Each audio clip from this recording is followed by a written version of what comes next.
I think the whole game plan was phenomenal. Um, I come away from that game actually pleasantly surprised. I was not very confident, I guess, that we would, based on this year where we've had so many ups and downs, this was the best the offense has looked all year. Mhm. Maybe part of it is they did simplify things. But one thing I noticed was this game in particular from the rest, Nebraska won on first down all night long. I mean, they were averaging upwards of 5 or 6 yards a carry on first down. They had what, 8 third downs in the game, and Yeah, one of those do was you have the third down totals up, by the way? I'm curious to know. I think they ended up 6 of 8, which one of them was when they nailed it at the end of the game. So who gives a shit about that one? So really, you're looking at 6 of 7. Okay. Yep. If I'm not mistaken, maybe it Pretty was good. 5 of 7. Pretty damn good. And their average yards to go on third down outside of one of them, it was 2.3 yards. And they had 1 third and long where they ran. It was 3rd and 13. They just kind of said, hey, we'll punt it.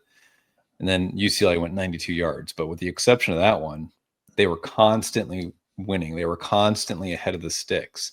And that, when you're facing 2nd and 5 or even 2nd and 6, your whole playbook is open.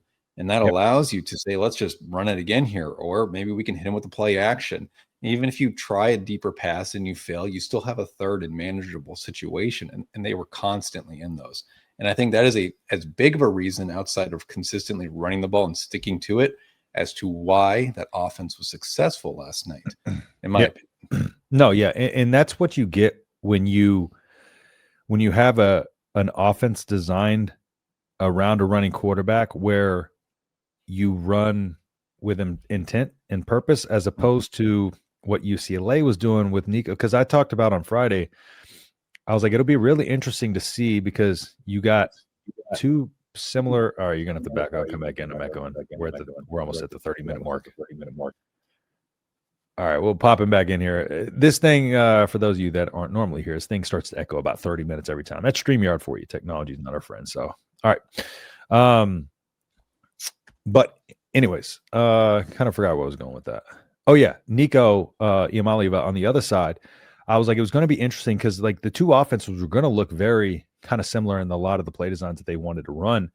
But you saw what happens when you have a quarterback that runs within the structure and the confines of the offense, and then a quarterback that is running for his life. And I think too, in a lot of cases, like people conflate those two and just think throw a running quarterback out there and things are going to go well.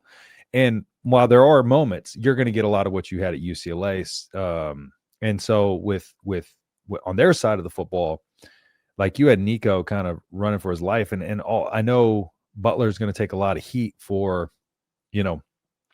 the defensive side of the ball and stuff like that. But I don't really know if the defense was as bad as everybody, kind of makes it out to be. It wasn't as good as it should have been. Again, I was talking about how I thought it was going to be a defensive performance because I thought they were going to build some off of that aggression that they had against USC. I did not see that same level of intensity on the defensive side of the ball, which I didn't necessarily love. But if you got a quarterback running around here scrambling for his life and like that's all they're getting offensively, then okay, we'll take that. Like you gotta take what you can get. Nico's not a bad quarterback at the end of the day. So he had a good game, played well. He did, yeah. He got folded backwards a few times. He took some hits, man. I was telling you, some of those short yardage situations, like he ran into some walls and got folded. Popped back up though. I was pretty frustrated with the defense by the. Oh, it was definitely frustrating. It's definitely frustrating, but I think some people are overreacting a little bit. I'm very confused by my opinion of Sean Butler because it seems like whenever we play a running quarterback like Nico, 15 carries for 86 yards, there's not really an adjustment. They don't put a spy on him. They're constantly in man coverage. Nebraska runs man coverage 60 to 70% of the time. So your DB's backs are always turned. So it makes you susceptible to the run game from the quarterback perspective. But like at the end of the day, you look throughout the year and they're not giving up a lot of points. If anything, they gave up explosive plays a lot. I think UCLA had 7 rushes over 10 yards last night. But then you get into the red zone and they typically blow up. or they cross the 50 and they typically bow up. So to me, it's really frustrating because it feels like in the fourth quarter, he gets way less aggressive with his play calls. Mhm. Yesterday, Nebraska had a 3-touchdown lead going into the fourth quarter. And this is where my frustrations are. Yeah, put your foot down. Exactly. Like, we have to be able to go out and finish the game. And yeah, we end up winning, but like I said prior to us going live, was in 5 wins this year, we've given up 2-score leads in the fourth quarter. The only 2 games we didn't were against Houston Christian and Akron, which those weren't even a contest, to be real. Mm-hmm. And your comment to me was they have to get that fixed because Penn State and Iowa are different animals. Especially Penn State and Iowa's run games. They're not going to maybe allow you to even have that chance to come back if you do blow a lead, because they're just going to run it down your throat and you can't stop it. But to me, John is saying, I'm not going to get beat with the pass. I'll let you get 5 or 6 yards of carry, then I'm going to bow up once you cross that 50-yard line. And so it's really frustrating because I feel like we play really good until that fourth quarter hits, and then he changes his scheme maybe. But it seemed like last night it was just rush 3, drop 8. Yeah. Yeah. To your point, I think especially once we got a lead there, I think that just aggression went away. And that's the problem, is when you start playing not to lose as a little bit opposed to just kind of putting teams away. And like, I get because you can't then kind of go a little bit more conservative offensively and then play not to lose defensively, because that's how you get caught up in a situation like you did last night, where all of a sudden you give them a little bit momentum. And now I know John Butler probably saw what he was seeing and was like, okay, like, we'll take this QB run. But then as soon as things started to get a little dicey and they started to get a little momentum, that's when we should have flipped the switch back on.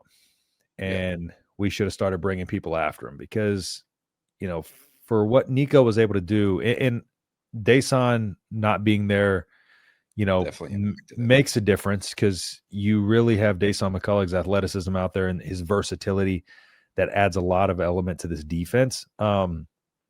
However, that's not really an excuse to blow a 3-touchdown lead, and get as conservative as it felt like they did. Now, I will say the individual defensive efforts wasn't too terribly upset about. It was just kind of, and it was another thing too. It's just like, is he willing to just like not give up that extra defender for the spy? Because that was my curiosity. I was like, I wonder which team's going to try to throw a spy out there. Which team's going to force the other one into using that extra defender? And it didn't seem like either one of them was willing to want to use a spy. Now, we didn't run with TJ as enough, I feel like, for them to use a spy, because we were trying to protect him as much as possible. We do need him to survive over the next couple weeks too. So I do like how we were smart there, because I thought there might be some kind of a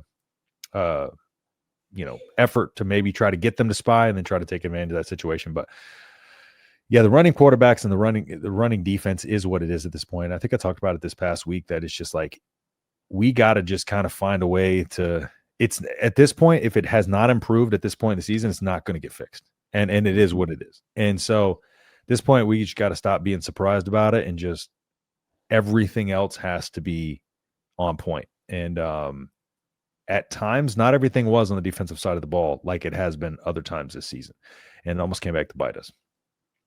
Yeah, UCLA was 8 of 14 on third downs too. Which you can't have that. You can't do that. And I think on that, you're not going to win many games like that. Yeah, that 92-yard drive, I think they had 4 third-down conversions. And well, even Maryland had sorry, I didn't mean to cut you off, but even Maryland in their game, I believe they had a really good third-down conversion percentage too in that game we won.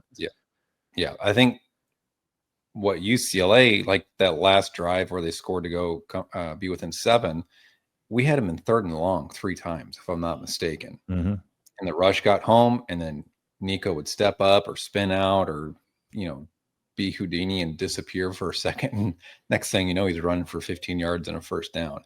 Yeah. I don't know how you stop that. I think Nico is a unique athlete. He's, 6'5", he's 230 pounds. He's a physical runner, very athletic, very nimble.